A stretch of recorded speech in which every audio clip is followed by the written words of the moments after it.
que é o preço administrado pelo governo. Não, a gasolina, o petróleo não é. É da Petrobras. Os derivados de petróleo no Brasil são um preço administrado pelo governo. Isso é trivial. Não faça essa discussão, porque você fica mal para os seus espectadores. Não. O nome é preço administrado, está na definição do Banco Central, mas não é o governo que decide qual é o preço. É o governo que decide. Não é, governador. Mas vamos em frente. Vai ficar mal para você isso. Vamos em frente. Olha, quando a gente fala em juros no Brasil, não consegue. Um problema grave hoje no Brasil que é a inflação. A inflação, há muito tempo que não se via essa tragédia que tem aí. 10 entre 10 economistas que passam por aqui defendem o juro como um instrumento para combater a inflação. Os 10 estão enganados. O senhor tem outra posição.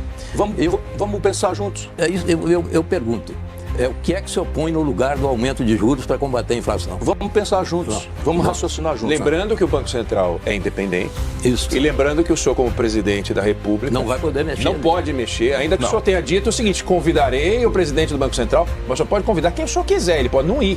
Ele é presidente do Banco Central. Mas eles irão. Não, irão porque o senhor quer. O senhor disse. Exatamente. Se eu for presidente do Brasil, a primeira providência minha será restaurar a autoridade da presidência da República. Sim, mas a autoridade da presidência da República, trocando o presidente do Banco Central, a revelia por autonomia feita pelo Centrão, o Lira, no meio de uma pandemia, sem discutir com ninguém. Que legislação? O Banco Central é independente. Não, eles criaram um estatuto de autonomia que é completamente lesivo ao povo brasileiro. Independência. Autonomia. Independência independente é a Venezuela, é a Argentina. Não. Ele tem um mandato de 4 anos. Mas isso é autonomia, não é independência. Independência é da Venezuela. Ok, ele tem autonomia, ele não pode ser demitido. Por essa Será? Eles pediram demissão comigo. A diretoria inteira sai no primeiro dia. Do Banco Central. Deixa que eu sei fazer, não se preocupe com essa parte. Vamos ao mérito. Eu já disse, não fica nenhum. O senhor não vai respeitar o mandato do presidente do Banco Central? A prisão em flagrante também é uma ferramenta para quem está cometendo crime continuado. Não é disso que eu estou tratando. Vamos entender a causa da inflação. É a primeira providência de eu... Mas eu anotei aqui para poder voltar esse tema. Nós voltaremos. Eu eleito, minha primeira providência será restaurar a autoridade da presidência da República, que está destruída. Sem autoridade, não é autoritarismo, autoridade. Sabe, ter exemplo, impor à autoridade os limites da Constituição aos demais órgãos do Estado Nacional Brasileiro, consertar a baderna institucional que o nosso país está mergulhado. Isso é a minha tarefa de um bem treinado homem de Estado. O orçamento, por exemplo, a presidência vai cuidar. Por exemplo, você imagina se eu um dia aceito sequer uma emenda secreta? Não há a menor chance. A transparência do orçamento é a primeira e a último requisito de dizer para o povo onde é que está indo o dinheiro que a gente cobra do povo. Tenha essa paciência. Vamos voltar para a inflação. Vamos. Por que a taxa de juros no Brasil é uma impertinência selvagem que não se presta à tarefa para a qual se anuncia de forma eloquente com esses economistas de televisão, todos batendo palma para esse absurdo erro técnico. E recorrente, porque é só claro, isso. Porque é o modelo, Mitri. É o modelo. Isso é uma inerência do modelo que eu estou propondo mudar, o modelo econômico. Então vamos lá. Quando é que funciona a taxa de juros? Funciona quando, pelos manuais de Chicago, que não conhece as Casas Bahia, não conhece o crediário da Marisa, sabe? Não conhece o Ricardo Elétrico, eu acho que já papocou, já foi para o espaço. Quebrou. Né? Então, não conhecem. Mas vamos lá, como é que funciona? É assim, o que é inflação de demanda? Eu posso, como povo, comprar mais do que as coisas têm para vender. Qual é a capacidade de compra que uma nação tem? É a renda que ela tem no bolso, mais o crédito que ela tem na praça. A renda que o povo brasileiro tem no bolso está em declínio grave há 15 anos. O salário mínimo é o pior poder de compra. E o crédito brasileiro está colapsado. Aí você olha, a capacidade instalada da indústria brasileira faz 15 anos, desde a tragédia do PT, que faz 15 anos que ela está com 20% a 25% de capacidade instalada ociosos. Ou seja, eu tenho uma fábrica capaz de produzir 1.000 geladeiras e faz 15 anos que ela só dá conta de vender 750. Portanto, não existe hiato de produto no Brasil. Não existe demanda. Por quê? Porque o juro, ao encarecer o crédito, diminui a demanda agregada, que os economistas chamam, que é a capacidade que eu tenho de comprar acima da minha renda pelo crediário. Meu irmão, se a causa não é demanda, agora vamos para o prático. Todo mundo vai entender. Pega o IPCA que eu ajudei a criar. Essa é a diferença minha para os outros. Eu, mais ou menos, tenho a obrigação de saber onde eu estou pisando. Pega o IPCA e abre ele.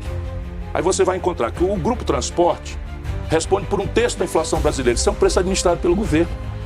A desastrada política de preço da Petrobras, que acabou de anunciar, para esfregar na cara da miséria do povo brasileiro, 45 bilhões de reais de lucro no trimestre. Mas essa é uma outra questão muito delicada. Mas a questão é, não vamos deixar de ajudar o povo a entender o mecanismo impertinente em que você está matando o doente a pretexto de curá-lo, com juro.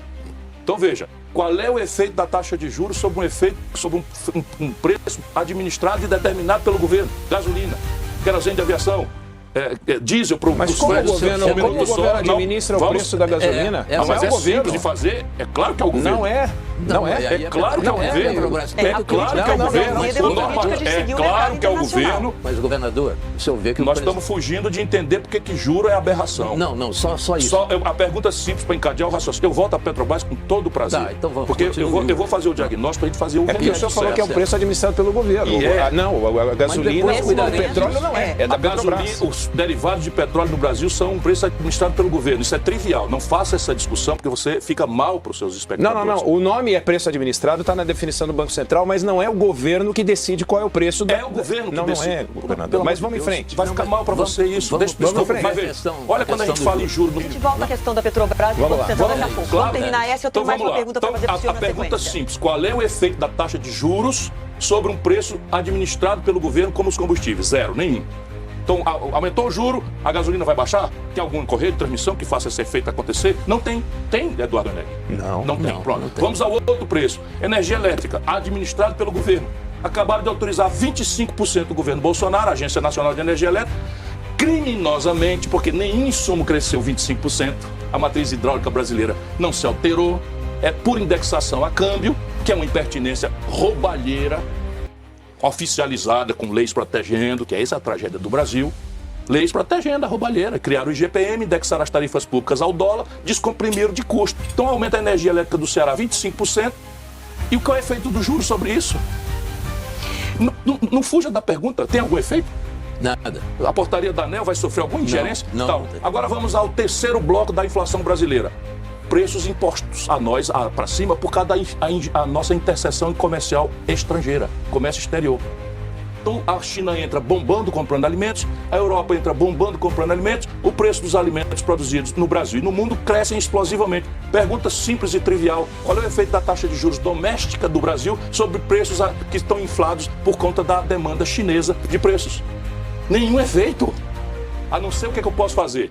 Fazer uma política de preço decente da Petrobras, elaboremos, agora eu estou com isso pronto, façamos uma política de desindexação para fazer custo real, mais remuneração decente para as tarifas públicas, acabar com essa vinculação com o dólar, e vamos entender que o Brasil precisa voltar a ter uma política de abastecimento e preços, porque a diferença do Brasil para o resto do mundo é que nós temos sobra de alimentos. Mas, ministro, o mundo tem que pagar caro porque depende da comida que nós produzimos. Se eu tenho um governo preocupado em montar um estoque regulador que garanta ao produtor, na safra, que ele não vai ser espoliado pelo atravessador porque não tem crédito, não tem capitalização, não tem como armazenar, guarda esse estoque e dissolve esse estoque para ajudar o consumidor na entre-safra, na crise, etc, te lembra? Cibrazen, Conab, sabe? O senhor responderia ao aumento do preço da comida com estoques reguladores? É evidente, a única só porque o Brasil, a diferente do mundo, tem alimentos. Agora, ministro, seguindo o raciocínio... O mundo não tem, o mundo paga o preço que o mundo está cobrando ou não vai ter. O Brasil tem alimentos. Sabe o que a Argentina fez? Eu não preciso fazer no Brasil. Não preciso fazer, mas a Argentina meteu um imposto de exportação.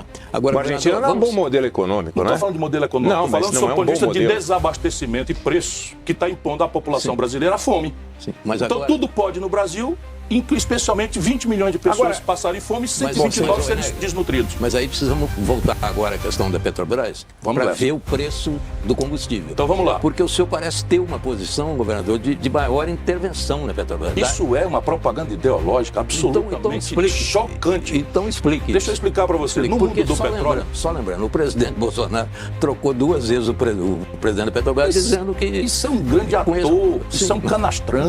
O Bolsonaro tem compromisso orgânico com a bandalheira que tomou conta da Petrobras, agora de um jeito diferente da bandalheira que tomou conta da Petrobras com o Lula e o PT. Bolsonaro é comprometido organicamente com isso e ele faz esse teatro. Sendo que o Eduardo Eneg pensa que existe algum normativo que impõe esse preço da Petrobras para dizer que não é administrado pelo governo. Sabe qual é o normativo? Uma deliberação do Conselho de Administração, onde o assento majoritário pertence ao governo. Então quem é que manda mesmo na política de preço? O governo. Sim, mas houve uma política de preço definida. Isso é a minha visão? Não, mas sim. Espera um pouquinho. Não, que a maioria mas houve uma política de preço definida de qualidade internacional. Houve um belo dia, em 1954, foi criada no Brasil uma companhia de petróleo chamada Petrobras. De 54 a 2016, quando sofremos um golpe de Estado, o Brasil tinha uma política de preços. De 1954 a 2016, o Brasil tinha uma política de preço.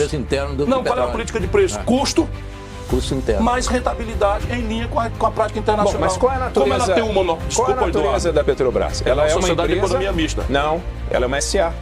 Ela é uma empresa de economia mista. Governador, ela é uma SA.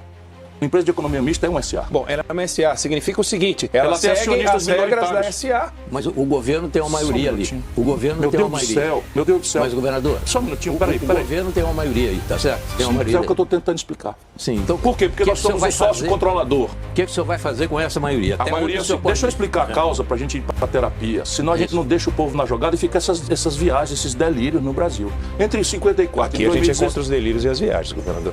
Eu achei que você era a favor, não. Não, de viagem, delírio Não, não. o governador vai explicar. Não, mas o Brasil está dominado por delírios e viagens. Sim, Tais mas como eu a imagino que gasolina você não não esteja é um falando preço de mim. administrado pelo governo. Espera aí um pouquinho, isso é um delírio, isso é uma viagem licérgica. Vai me desculpar. Quem manda no preço da gasolina é o governo, sócio controlador da monopolista então por que Petrobras. o preço da gasolina não está baixo? Aqui Eu não vou está explicar. R$1. Se você deixar, eu explico. Tá, então Vamos ver. Em 2016, o Conselho de Administração da Petrobras, convocado pelo controlador Michel Temer, representando o povo brasileiro, determinou que a Petrobras, doravante, não ia mais fazer os seus custos e rentabilidade e transformou-se numa política de paridade de preços de importação. Por quê? Chama PPI. Por quê? Porque o acionista minoritário demandava rentabilidade máxima, que é o papel dele. E quem estabeleceu essa prevalência do acionista minoritário? O Lula e o Fernando Henrique, que entregaram 64% do capital não votante da Petrobras a acionistas privados. Portanto, a turma do PT fala essas coisas e tal, mas aqui está a raiz. Aí você confunde que é lei das SA, tem nada de lei das SA, eu sou advogado e professor de direito, não é que isso... Não, mas eu leio também. Governador, eu leio também. Mas a lei da SA não determina, por exemplo, a Companhia Siderúrgica Nacional, onde eu trabalhei, é uma SA. Tem ações cotadas em bolsa, etc, etc. E quem é controlador é o sócio majoritário, que é o Benjamin Steinbrück. E quem determina a nossa estrutura de custos, etc, etc, somos nós. Eu digo nós porque eu trabalhei lá como executivo. Enfim, fui presidente de 2 companhias do Grupo CSN. Então, só um minutinho. Então, o que acontece?